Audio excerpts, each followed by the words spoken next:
Курбан айтыңыздар марек болсун. Элдин баары соолук иштеген адамдар, мына жигиттер күтүп атат. Ушунун баары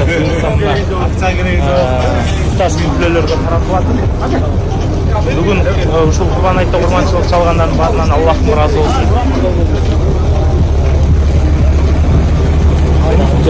Assalamu alaikum dostlar. Айтыңар марек болсун.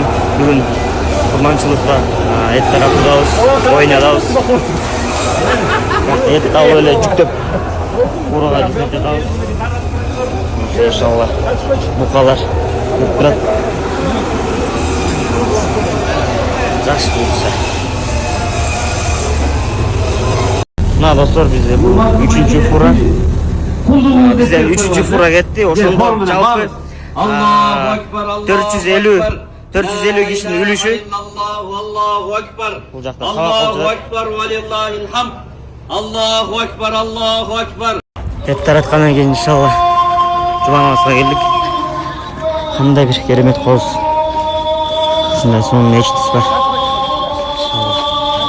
Жума намаздар кабыл болсун, урматтуу мусулман туугандар. Айт марек болсун. Алла тааланын каалаган кабыл тилектериңер кабыл болсун иншалла.